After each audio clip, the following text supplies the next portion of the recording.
Federal authorities provided new details about an ambush attack on officers at an immigration detention facility in North Texas. A police officer was shot in the neck outside the detention center in Alvarado Friday. Fox 4's Amelia Jones in studio with the latest tonight. Amelia. Clarice, the Alvarado police officer who was shot is expected to recover. The Department of Justice says this marks the fifth assault on law enforcement officers in the Northern Texas district this year. Nearly a dozen people are now facing multiple federal charges.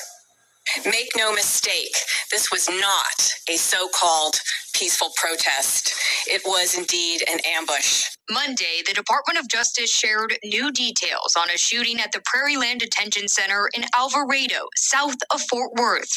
Officials say around 10:30 p.m. on July 4th, a group of 10 to 12 people dressed in black military-style clothing shot off fireworks and vandalized the facility. They engaged in the graffiti, they damaged vehicles and a guard structure. The graffiti had such words as traitor, ice pig, other profanity. Officials say this was a ruse to draw out the ICE personnel, and it worked.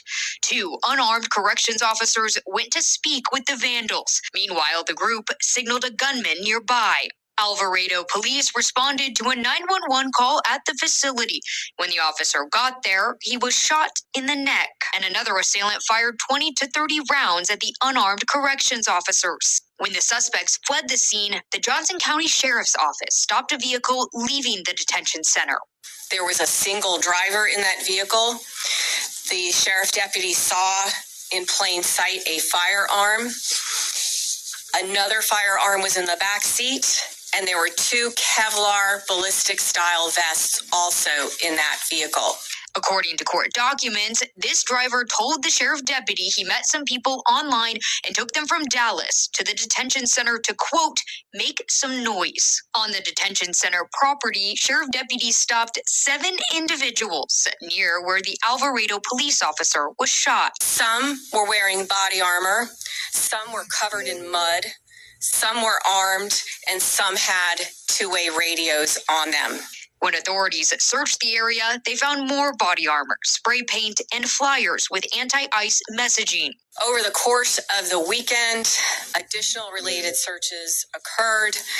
We found masks, goggles, tactical gloves. One residence of one of the defendants, there was additional body armor.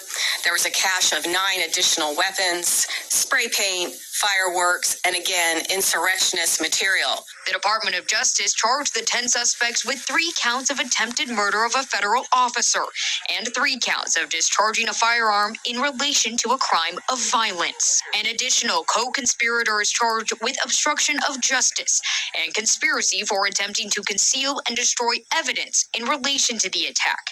He faces up to 10 years in prison. This will not be tolerated. Those who use violence against law enforcement officers will be found and they will be prosecuted with the toughest criminal statutes and penalties that we have available to us. Court documents show that 9 of the people arrested were from North Texas, Dallas, Fort Worth, Kennedale, and Waxahachie. The other was from College Station. The 10 each face a mandatory prison sentence of up to 10 years to life in prison. And of course, they didn't want to show the pictures because these are the faces. These are the faces of those who attempted to delete the ICE officers in Texas. Look at them. If it was Jake, they would have been all over the news. Face would have been everywhere. But just so happened they didn't put their faces on there. But here they are. So, yeah, Shalom.